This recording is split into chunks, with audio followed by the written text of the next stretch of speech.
काल भैरव जयंती कथा।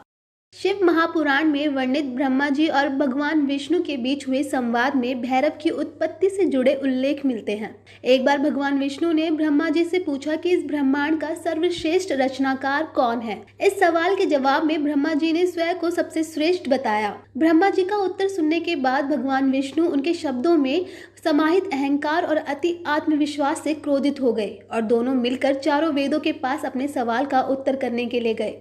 सबसे पहले वे ऋग्वेद के पास पहुंचे। ऋग्वेद ने जब उनका जवाब सुना तो कहा, शिव ही सबसे श्रेष्ठ है। वो सर्वशक्तिमान है और सभी जीव जंतु उन्हीं में समाहित हैं। जब ये सवाल यजुर्वेद से पूछा गया तो उन्होंने उत्तर दिया, यज्ञों के द्वारा हम जिसे पूछते हैं वही सबसे श्रेष्ठ है और वो शिव के अलावा और कोई नहीं हो सकता।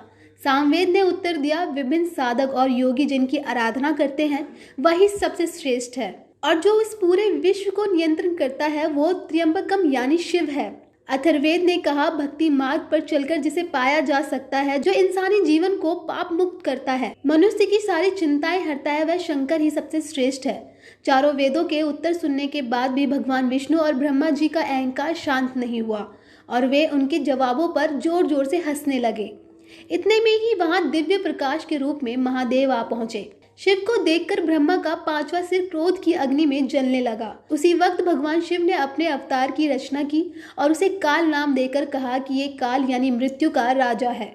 यह काल या मृत्यु का राजा कोई और नहीं, शिव का अवतार भैरव था। ब्रह्मा के क्रोध से जलते सिर को भैरव ने उनके धड़ से अलग कर दिया।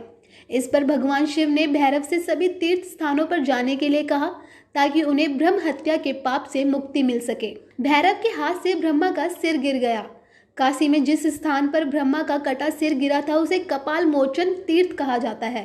उस दिन से लेकर अब तक काल भैरव स्थायी रूप से काशी में ही निवास करते हैं।